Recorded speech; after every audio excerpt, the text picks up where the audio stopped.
and do not necessarily reflect the views and opinions of FRC Media, Bristol Community College, or the City of Fall River.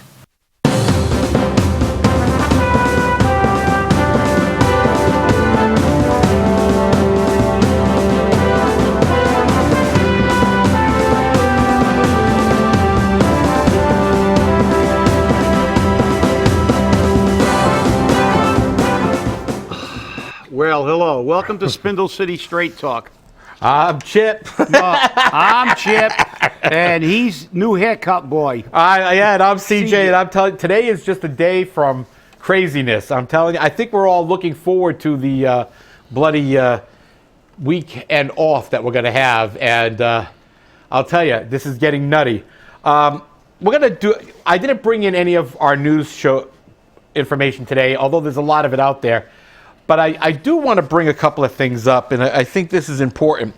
I want the people to see this stuff because it's scary. It truly is scary.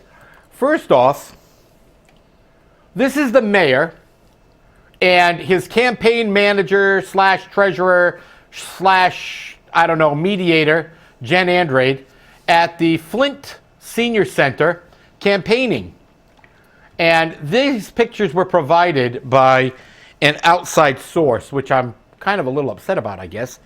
And this is kind of mild compared to some of the other crap that's going on. But here's the other picture. Now, the young lady standing in there in the black coat is Monica Souza. Monica is paid for with federal money, governed under HUD. We spoke about this earlier in the week. Now, she's the neighborhood liaison. She's supposed to be meeting with the neighborhood groups. And by the way... At least in name. At least in name. And by the way, we're not finding that happening in a lot of places. She's not either meeting with the neighborhoods or things along that line. Now, Ms. Souza is not supposed to be out there campaigning with the mayor. She's supposed to be doing the job as per her job description. This is a violation of federal law. So, why is she doing this? Why is this happening? I'm having a severe problem dealing with this type of situation. Not like this is new for Fall River, because the law applies to everyone else but Fall River. And that's kind of sad. Now, do I think the mayor shouldn't be out campaigning? No, the mayor should go out and campaign every day of the week if he wants. But the mayor shouldn't be using city personnel. That's a violation of the state finance law. He should not be using city resources like the city vehicle that he ordered to be purchased for him, that, according to Kathy Ann, in testimony before the city council, would only be used for long-distance trips. Yet, the vehicle has been seen parked outside of the mayor's residence. And in front of the Flint Center during this politicking venture, right? Right. So, this is the problem we have.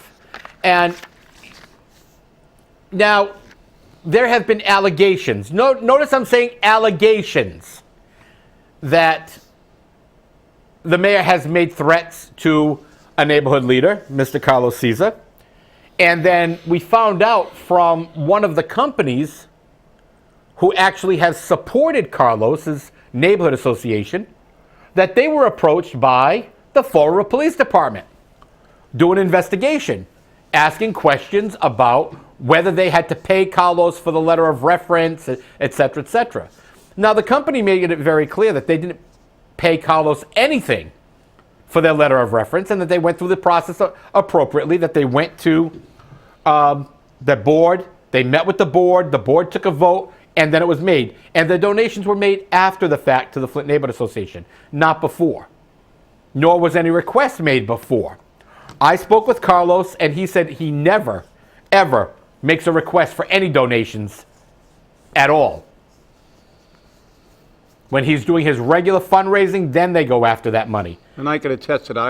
I offered him a quarter this morning to run for mayor. And he refused. Now, the interesting thing is there's a lot of allegations floating around on what's happening within the city.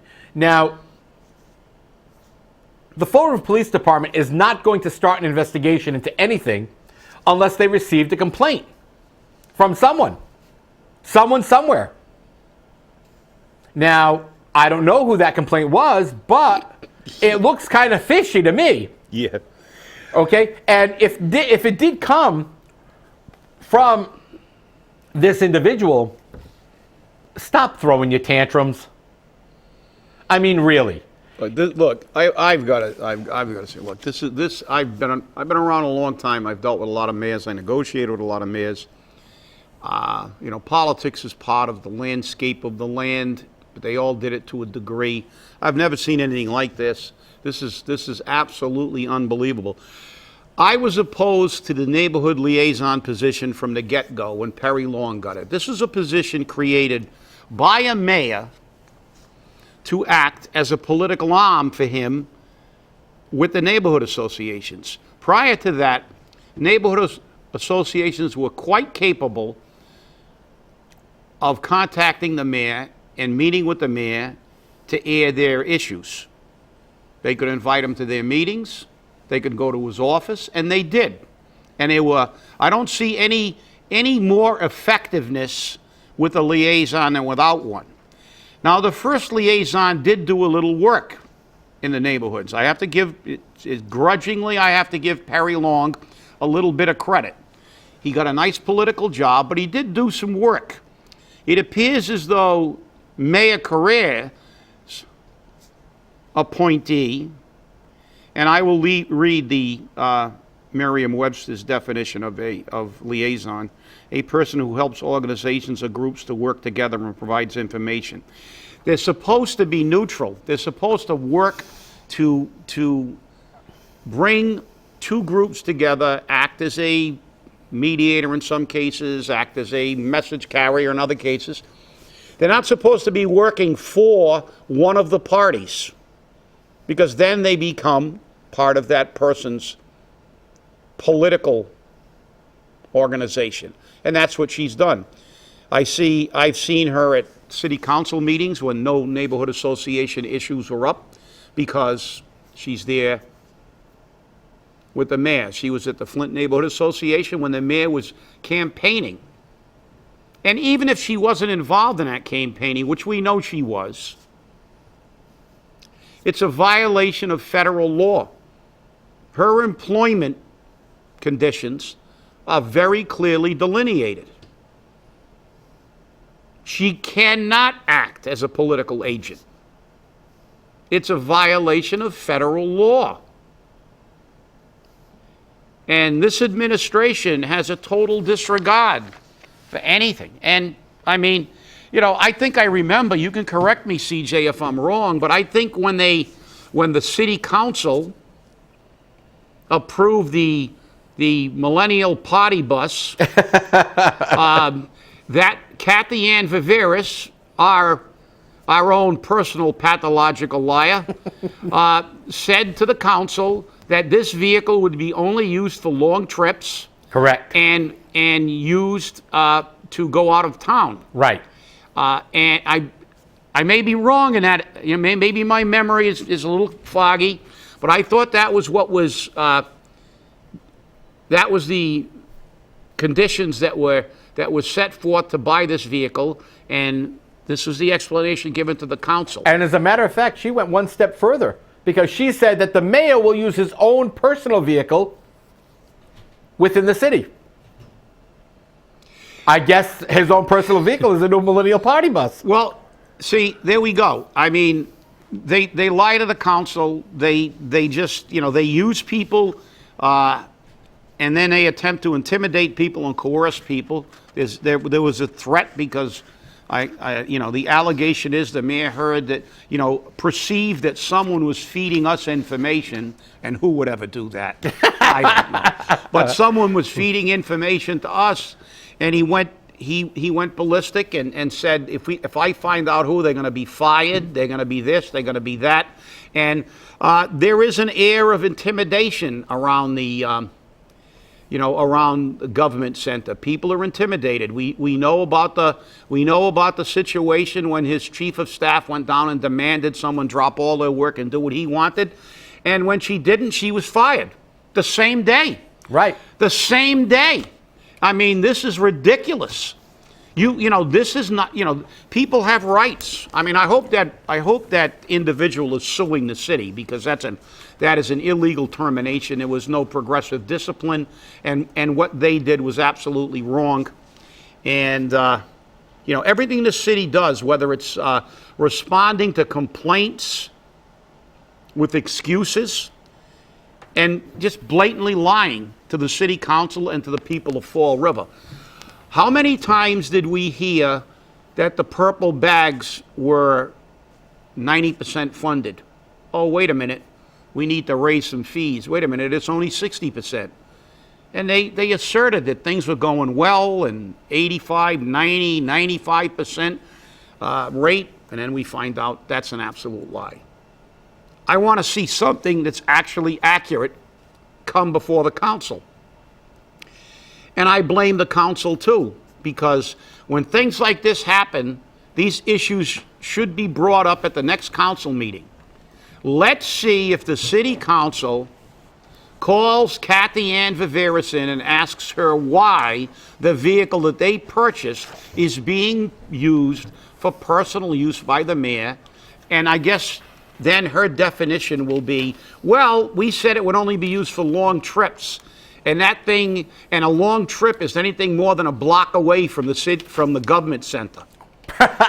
And even then, he's violating, because I don't think the Pink Bean is a block away. It's only like a half a block. So, but I mean, you know, this is beyond ludicrous. It's just crazy.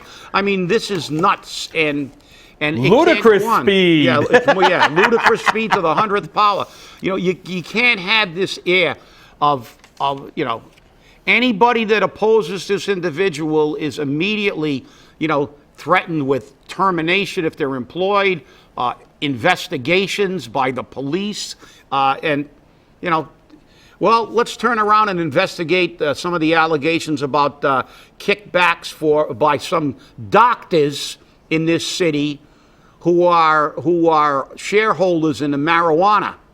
Oh, you mean you mean all the marijuana dispensaries that are non-profits? That are non-profit. I guess marijuana doesn't make any money. That's why they're opening them. That's why they're charging what, $80,000 for a license? So actually because it's $15,000. Huh? Yeah, non-profit, because they're non-profit. Just like, you know, hospitals where their board of directors make high six figures are non-profit. So, right. But I mean, look, you want to pop that picture up again of the liaison officer there? Sure, why not? Sounds like a plan. Let's just remind everybody that, okay? And then the previous picture was, this is the same night. If you look at the little decorations on the wall, you can see same those people. Decorations. Yeah, yeah, and this was the same night, and you have two political operatives. Actually, it's the same afternoon. Yeah, well, afternoon. Well, no, that speaks even more, because guess what? That means it happened on city time. City time for her. Yeah. And his, look, the mayor, obviously, as you said, let the mayor go out. I don't have a problem with him. Let him campaign 24/7, which he does. Because the fact is, the way this city is now set up, the mayor is like the Queen of England. Right. All he is a figurehead. He doesn't have anything to do except campaign. That's why they wanted to have a 4-year term. Let's just have a coronation and let him stay there for life, because that's what he wants. We've got a city administrator. We've got department heads. We've got all kinds of people running the city. So what's the mayor's job? Oh, the big decision making. He's steering the city in the direction. He's steering the city in the direction of what all his campaign supporters want. He has no job. I will remind you again, for the 100,000th time, that Carlton Viveris only had a secretary. No chief of staff, not 2 secretaries, 1 secretary.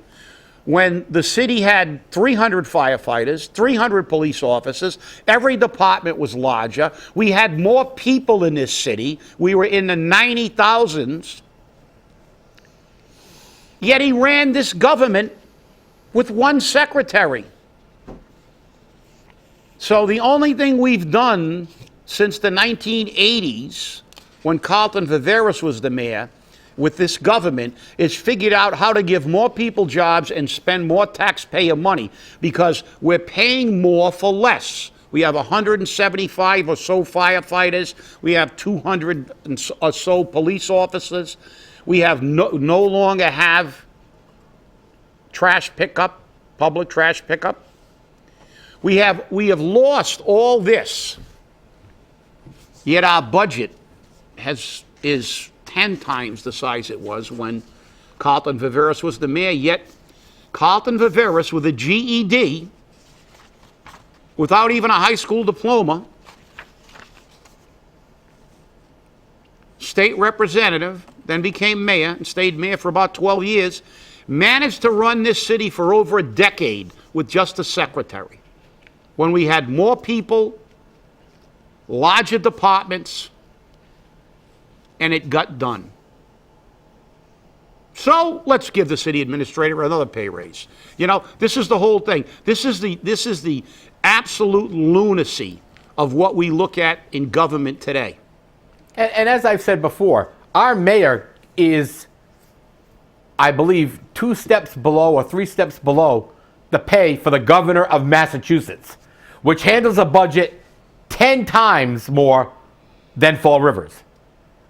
I don't think that money is spent well on this mayor or any mayor. But hey, well, that's the reason I said we should have the same charter as Worcester. We should have a city manager, and if we're going to have a mayor that's a ceremonial mayor, that's like a queen or king, or both. The thing is that we should have a mayor like they have in Worcester, who basically is a ceremonial position, and they get a stipend. Yeah, the mayor of Worcester is actually the city council president. Yeah, and he gets $20,000. It used to be. I haven't looked lately, but the last time I checked, when I was looking into that, they got a $20,000 stipend for being the ceremonial mayor. Right, and actually, the city council president, which they don't want in Fall River, is elected by the people. The city councilor, the at-large city councilor, who gets the most votes is the president. I mean, that's the way it should be. Heaven forbid the people speak in Worcester.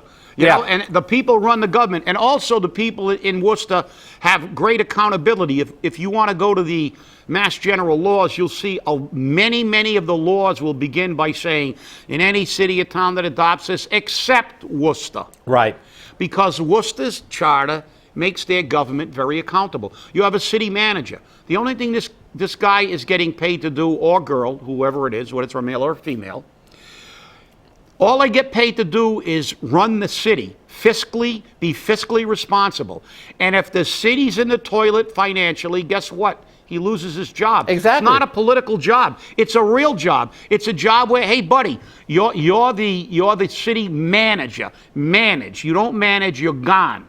The mayor is just what a mayor, most of these mayors are in these cities now that have evolved with city administrators and chiefs of staff and large staffs. They're nothing more than figureheads. Yeah. Figureheads whose only job is to take care of their friends and run for re-election. Yeah, well, you know, it's terrible. It really is. Let's move on a little bit. As many of you remember, back in December and January, we brought up the fact that a school student here in Fall River, Cam Sylvia, was segregated. I'm using the term that is used by the Office of Civil Rights. And you know somebody took extreme offense to you using that. I know they did. But that's the term that was used. He was segregated from the rest of the students at the Spencer Boarding School for a holiday concert. And we all saw the videos, and we saw him sitting off to the side, and all the students were up on stage, and they're like, oh, well, we didn't mean to do that, blah, blah, blah, blah. Well, I said a few weeks ago, and Channel 10 made it very clear again last night, and there's a reason for it, we'll get into that in a second, that the City of Fall River School Department, yes, Mr. Mayor, you're the chairman, hello, you're the chairman, Mr. Mayor, was found guilty of civil rights violations. You were found guilty. The school committee was found guilty. The teachers were found guilty. You're all guilty. You are demonstrating clearly that you don't care about handicapped students. And I've seen this at the Cost Middle School now, where Cam also is. Okay, which there are pending complaints going to civil rights now because the students there are also being segregated. Again, I'm using that term, segregated. Is because somebody is in a wheelchair or uses crutches or can't hear or can't speak or can't see, it doesn't make them less of a person. They are not second-class people. And I won't tolerate such behavior by anybody. And in full disclosure, back in the 1980s, the city of Fall River did that to me. They discriminated against me for a health condition. And guess what? They were found guilty. So since the 1980s, they haven't fixed their problem. And now, now let's go back to September of this year. And I'm going to quote the city council president. I will not read any letters into the record, even for the handicap. I spoke to Joe Macy, and Joe Macy said, I don't have to. Well, City Council President Sean Kadim, I think you got in trouble. I think on Tuesday you found out you might be in trouble. Because I know that I got these papers, lots of them. Lots of them. They love to lots and lots of pages. To kill trees. They love to kill trees. Docket number 16 BPA 03034. Filing date October 14th, 2016. RE City of Fall River. RE CJ Ferry versus the City of Fall River. City of Fall River City Council. Joseph Macy, Shawnee Kadim, Linda Pereira, Richard Cabaceres, Pam La Liberté LeBeau, Stephen Long, Raymond Mitchell, and Cliff Ponte for violation of civil rights. Because a reasonable accommodation was asked for. A very simple one. Not only for me, who at the time could not get out of his home, who could not do a lot of this stuff, who couldn't travel without assistance, without assisted devices and a driver, for the option to access the city council meeting and make statements during citizens' input and at public hearings and all city meetings via telecommunication. Basically like I'm talking to you at home, via the internet or via television station. Now, the law says that when you ask for reasonable accommodation, the city or body must provide it, providing that it is not at great expense. There are certain dollar figures that you can't exceed without further appropriations and investigation. Well, here's what this would have cost the city of Fall River. To do this electronically, using Google or Skype, no cost on the software. So right there, zero. The city council chamber, the hearing rooms are all equipped with high-speed internet as part of the city functioning. Again, cost zero. The cameras are already in place in the city council chamber and in the hearing rooms. Again, cost zero. So what do they have to do? They have to put in a laptop. Oh, wait a second. They use those when they do presentations in the city council chamber all the time. So they got that, and then just plug that into the viewing screen that they set up behind them. Again, cost zero. And the people at home can watch it on TV or on the internet. So cost to do this would have been zero. The reasonable, Gary Howack said he couldn't do it. He wasn't going to. I asked for an appeal to corporate counsel. Corporate counsel said, we're not doing it either. Instead, we're going to make the reasonable accommodation that your letters will be read into the record. And that letter was presented to the city council with all the letters. For 2 meetings, they didn't even make a motion to accept the letters and place them on file. And Sean Kadim said, no, I'm not going to read it into the record, even for the handicapped. Again, this is another person thinking I'm all big and bad, and I am going to tell these people who I am and show them who's boss. Guess what? We're the boss. Be careful what you do. You know what? We've said it 100 times on the show. Don't piss on my head and tell me it's raining. Because guess what? It's not.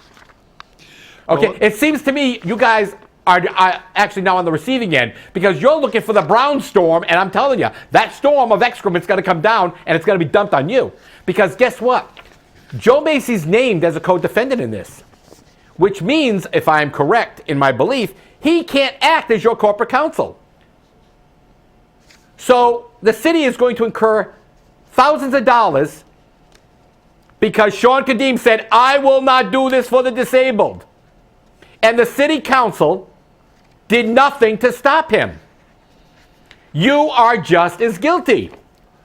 Now, the thing is on this complaint, it says something very clearly, and I'm going to have to read it to you because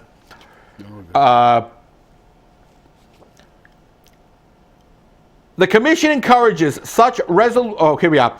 It is our policy to determine whether the parties are willing to consider a rapid, informal, and voluntary resolution of this dispute. The commission encourages such resolutions as an alternative to the often lengthy and expensive litigation process. To discuss the possibility of settlement, please contact our offices below. Guess what? The solution would be quite simple. A very simple solution. A public apology from Joe Macy, a public apology from Sean Kadim, a public apology from the city council, not only spoken, but written and published, and the fact that the implementation of the telecommunications program for citizens who are homebound that want to be heard be put in place. Very simple. Cost to the city, nothing. I think that's an easy and rapid resolution. Otherwise, the city's going to cost thousands upon thousands of dollars just in trying to defend this complaint. But then again, guess what, people? It's your money. They don't care. They don't care. Instead, we're going to order the police department to do frivolous investigations into complaints of bribe receiving or sale of favors. Guess what? If the feds ever came into City Hall, I think they could find a lot of that, right to the point of RICO violations. Well, let's see what happens, but we are the boss. But let me get to something that I've been trying to get for the last 3 shows. It's very important before Thanksgiving. I want to make everybody... Yeah, you got 2 minutes. I want to make everybody... Well, it says 6 on this thing. Oh, Jesus. Okay. Person that is part of the retirees came to a meeting, said he peeled the label off his drug and was horrified to find that his drugs were made in China. And where did he get them from? CVS Caremark. So he called CVS Caremark and said, I don't want these drugs. And they gave him a list, and this is partial list. CVS Caremark's CEO, as I said a whole bunch of times, makes $32.8 million. They use Aurobindo in India, Lupin in India, Par that's in the India and the United Kingdom and the U.S., and I don't even know, Xing Zhang Zhong Hu Yao in China. And then he further researched and got a Bloomberg study that basically said that, these Chinese drugs are something to worry about. The beginning said when an FDA inspector showed up at a Chinese company that supplies key ingredients to 2 of the U.S.'s biggest drug companies, a curious thing happened. After lunch, they walked into quality control lab on the 2nd floor where they saw a worker pull what looked like a memory stick from a computer, put it in his pocket of his lab coat. The inspector asked to see what he'd taken, and the man turned and ran. Some of these companies shred documents. So peel off your medications. I'll get into this a little longer in the next meeting after CJ stops talking about his case. But check your medications. You have some that are totally manufactured in China, and you have some where the ingredients are from foreign countries. You cannot trust them. There were 246 deaths caused by one of these medications in the United States. Okay, have a great Thanksgiving. Stay angry.